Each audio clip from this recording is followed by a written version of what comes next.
वो mail department में होता है। उसके पास कंपनी के मेल आते हैं और वो मेल्स कंपनी के वर्कर्स को देता है। गलिवर की सपनों की रानी है डार्सी। गलिवर डार्सी से प्यार करता है, लेकिन उसे बताने से घबराता है। गलिवर मजाकिया और बड़ी बड़ी बातें करता है, लेकिन दोस्तों दिल का बहुत अच्छा होता है। दोस्तों एक रात की बात है, डार्सी लेट रात काम कर रही होती है। गलिवर उसे देखने के लिए जाता है। डार्सी उसे बोलती है कि तुम ठीक तो हो ना।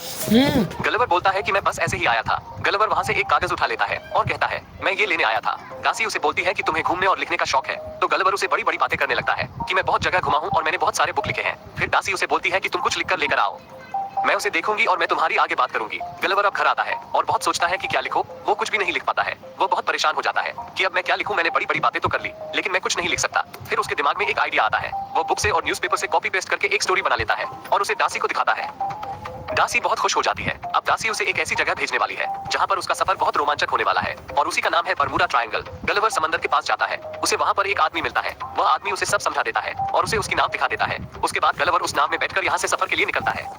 अब गलिवर समंदर के बीचों बीच पहुंच गया है। नाव की सिग्नलिंग काम करना बंद कर देती है और गलिवर घोड़े बेचकर सो रहा है। गलिवर अब नींद से जागता है तो उसे एक बहुत बड़ा समंदर में तूफान नजर आता है। वो घबराने लगता है। उसके नाव में बहुत सारा पानी घुस जाता है। फिर वो सेफ्टी के लिए कपड़े पहनता है। उतने में उसे मोबाइल दिखता है तो वो मोबाइल पर कॉल करता है, लेकिन मोबाइल के अंदर नेटवर्क नहीं होता।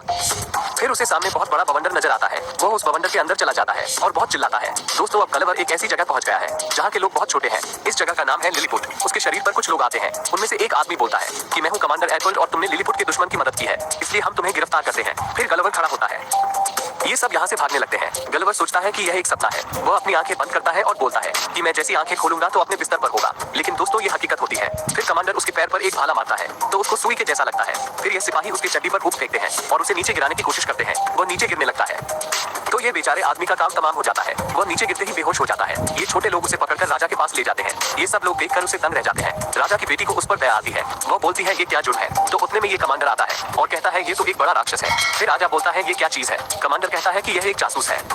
फिर उसे एक बड़ी सी जेल के अंदर बंद कर दिया जाता है और उसे खाने के लिए घास देते हैं और उसे राक्षस राक्षस कहते हैं। फिर उसे जेल में एक आदमी मिलता है जिसका नाम हरेशियो है, जो उसे राक्षस नहीं कहता, उसी के जैसा होता है, मतलब अच्छे दिल का। दोनों में अच्छी खासी दोस्ती हो जाती है। गलिवर उसे पूछता है कि तुम इस जेल में क्यों हो भाई, तो यह उसे बताता है कि मैंने कमांडर की होने वाली बीवी पर नजर डाली थी, इसलिए मुझे यहाँ पर बंद कर दिया गया। इतने में यहाँ पर कमांडर एडवर्ड आता है और गलिवर से कहता है कि तुम्हारी अब मशक्कत भरी जिंदगी शुरू होती है। फिर उसे एक ऐसी मशीन में जकड़ लेता है जिसे वो कंट्रोल कर सके। फिर वो गलिवर को कंट्रोल करता है इस मशीन से। उधर ये ब्लेफ्यूशंस राजा के बेटी को अगवा करने की तैयारी में होते हैं।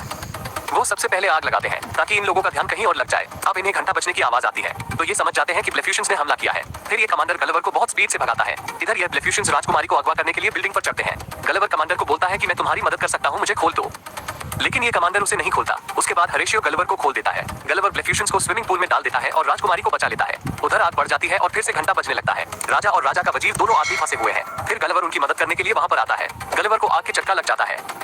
फिर हरेशियो उसे बोलता है कि इस आग को बुझाने के लिए हमें बहुत ज्यादा पानी की जरूरत है। फिर गलिवर के दिमाग के गोले टूटते हैं और अपनी चड्डी नीचे करता है और आग पर पेशाब कर देता है। अब आग बुझ जाती है और राजा बच जाता है। राजा सबके सामने ये ऐलान करता है कि हमें बचाने वाला ये राक्षस है। ये सुनकर कमांडर यहीं से चला जाता है। सब लोग उसे राक्षस राक्षस कहने लगते हैं।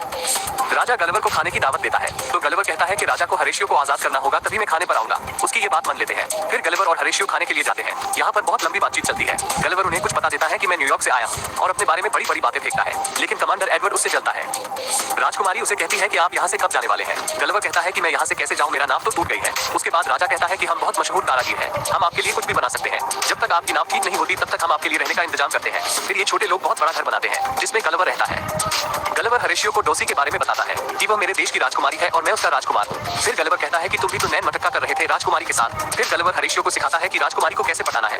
इधर कमांडर एडवर्ड गलिवर को यहाँ से निकालने का प्लान बना रहा है, लेकिन राजा गलिवर को लिलीपुट का नया कमांडर बना देता है। तो कमांडर एडवर्ड की बहुत जल जाती है। अब एडवर्ड गलिवर से बदला लेने के लिए लिलीपुट के सुरक्षा डिफेंस बंद देता है। ब्लेफ्यूशंस लिलीपुट पर नजर गड़ाए हुए थे। वो इस मौके का फायदा उठाते हैं। वो लिलीपुट पर हमला बोल देते हैं और बड़े बड़े गोले बरसाते हैं। एडवर्ड बोलता है कि देखते हैं अब कौन बचाता है इनको। फिर हरेशियो कमांडर गलिवर को बुलाने के लिए जाता है और कहता है कि ब्लेफ्यूशंस ने हम पर हमला कर दिया है। फिर गलिवर राजा के पास जाता है तो एडवर्ड उसे कहता है कि तुम्हें फौज को ले जाकर उन ब्लेफ्यूशंस को खत्म करना होगा। तो गलिवर कहता है ठीक है चलो करते हैं, दो हाथ। फिर अपनी टी शर्ट निकालता है और नीचे फेंक देता है। फिर लड़ने के लिए समंदर के अंदर जाता है। ब्लेफ्यूशंस का कमांडर कहता है कि हम रुक क्यों गए। सिपाही बोलता है कि वह राक्षस आ रहा है। गलिवर उन्हें कहता है कि मैं नाटक करूंगा और तुम यहाँ से चले जाना, मैं तुम्हें मारना नहीं चाहता। फिर वो नाटक करना शुरू करता है, लेकिन ये लोग उसके इर्द गिर्द दायरा बनाते हैं और उस पर गोला बरसाते हैं। लेकिन दोस्तों ये गोला उल्टा इनको ही लगता है। गलिवर पेट को जोर से झटका देता है और वह गोले इनको जा लगते हैं।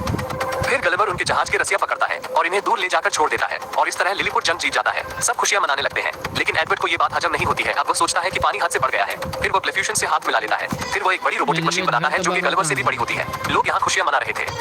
तभी यहाँ पर एडवर्ड आता है इस मशीन के अंदर बैठकर। गलिवर उसे देखकर बोलता है कि तुम क्या मेरे साथ मजाक कर रहे हो? एडवर्ड बोलता है कि मैं तुम्हें चुनौती देता हूँ, तुम मुझसे लड़के बताओ। फिर गलिवर उसे कहता है कि ठीक है, चलिए दो हाथ कर देते। फिर एडवर्ड एक बटन दबाता है जिससे वो बहुत बड़ा रोबोट बन जाता है। गलिवर उसे देखकर हैरान हो जाता है। गलिवर उसे नीचे गिराने की कोशिश करता है, लेकिन गलिवर से वो हल भी नहीं पाता। फिर उसे एडवर्ड पकड़ लेता है और उसे हाथ में उठाकर पूछता है कि बोलो, हार मानते हो कि नहीं? गलिवर कहता है कि हाँ, मैं हार मानता हूँ। राजकुमारी गलिवर से कहती है कि आप हार नहीं मान सकते, आप तो बहुत बहादुर हो। राजा भी यही कहता है, लेकिन गलिवर कहता है कि मैं कोई महान नहीं हूँ, मैं तो एक सादा सा मुलाजिम हूँ। सब उसे देखकर हैरान हो जाते हैं। मैंने तुम सबसे झूठ बोला था। फिर एडवर्ड उसे एक ऐसे टापू पर छोड़ देता है जहाँ से कोई अब तक वापस नहीं आया। गलिवर वो टापू पर पहुंच जाता है। उसे यहाँ पर सब चीजें बड़ी बड़ी दिखाई देती है और थोड़ा आगे बढ़ता है तो उसे एक बहुत बड़ा घर दिखाई देता है। और जैसे ही ऊपर देखता है तो उसे एक कांच की बोतल दिखाई देती है जिसके अंदर वह कैद हो जाता है। इधर एडवर्ड और ब्लेफ्यूशंस दोनों मिलकर लिलीपुट पर कब्जा कर लिया है। अब डासी भी लिलीपुट में आ जाती है। एडवर्ड उसे भी पकड़ लेता है। डासी उसे पूछती है कि मैं कहाँ पर हूँ, तो एडवर्ड उसे बताता है कि तुम लिलीपुट में हो। एडवर्ड उसे पूछता है कि तुम्हारा नाम क्या है। उसका नाम सुनते ही बोलता है कि तुम न्यूयॉर्क से हो। ये सुनकर डासी बहुत चिल्लाती है। हरेशियो उन्हें देख लेता है और सोचता है कि आप ये बात गलिवर को बताना होगी। इधर गलिवर नींद से जाता है और खुद को आईने में जाकर देखता है तो दोस्तों उसने एक लड़की का फ्रॉक पहना है। ये देखकर वह हैरान हो जाता है। फिर अचानक ही घर हलने लगता है और वहाँ पर एक बड़ी सी लड़की आती है। दरअसल दोस्तों अब गलिवर बड़ी दुनिया में आ गया है जहाँ के लोग बड़े हैं। गलिवर चिल्लाने लगता है तो ये लड़की उसके मुंह में दूध का निप्पल लगा देती है और उसे दूध पिलाती है। फिर उसे उठाती है, उल्टा सीधा करती है और एक पिन लेती है और उसे डराती है और उससे डायपर पीना देती है। अब उसे वो लड़की चाय पीने के लिए बोलती है, लेकिन गलिवर कहता है कि मैं अब चाय नहीं पीऊंगा। फिर लड़की एक डॉल को उठाती है और उसका मुंडी तोड़ देती है। ये देखकर गलिवर बहुत डर जाता है और चाय पीने लगता है।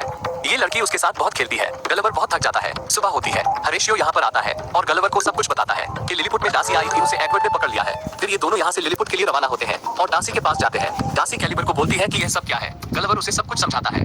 तभी राजा और रानी दोनों बोलते हैं कि तुम डासी के लिए यहाँ पर आए हो, लेकिन गलिवर उन्हें कहता कि नहीं, मैं अब तुम लिलीपुट को बचाने आया हूँ। अब एडवर्ड और गलिवर के बीच में फिर से मुकाबला होता है। यहाँ सब लोग जमा होते हैं, लिलीपुट वाले, ब्लेफ्यूशंस वाले। मुकाबला शुरू होने से पहले गलिवर एडवर्ड से कहता है, अगर मैं जीत गया तो तुम्हें लिलीपुट छोड़कर जाना होगा। अब मुकाबला शुरू होता है। गलिवर और एडवर्ड दोनों लड़ते हैं, लेकिन एडवर्ड चीटिंग करता है, गलिवर को कट देता है। गलिवर नीचे गिर जाता है। फिर हरेशियो गलिवर की मदद करता है। वो एक घोड़े पर बैठकर जाता है और एडवर्ड की उस रोबोटिक मशीन के अंदर चला जाता है। ये दोनों लड़ाई करते हैं। गलिवर बहुत मार खाता है। एडवर्ड कैलिबर को मारने वाला होता है कि हरेशियो अंदर से कनेक्शन तोड़ देता है। इसके कारण रोबोट काम करना बंद कर देता है। अब गलिवर एक मूर्ति उखड़ता है और एडवर्ड की पीठ के ऊपर बैठ जाता है और उसके टकले पर मारता है। इतना मारता है कि एडवर्ड नीचे गिर जाता है। उसके बाद उसका वाय खींच देता है जिसके कारण रॉबर्ट फिर से छोटा हो जाता है और इस तरह यहाँ पर लिलीपुट जीत जाता है। राजा हरेशियो की शादी राजकुमारी से करने की इजाजत देता है और यहीं पर लड़ाई खत्म हो जाती है। गलिवर और डासी फिर से अपनी दुनिया में वापस आ जाते हैं। अब गलिवर एक बहुत बड़ा एडिटर बन जाता है और इस तरह यहीं पर कहानी खत्म हो जाती है। दोस्तों वीडियो अगर अच्छा लगा हो तो वीडियो को लाइक करें और इसी तरह की वीडियोस देखने के लिए चैनल को सब्सक्राइब करना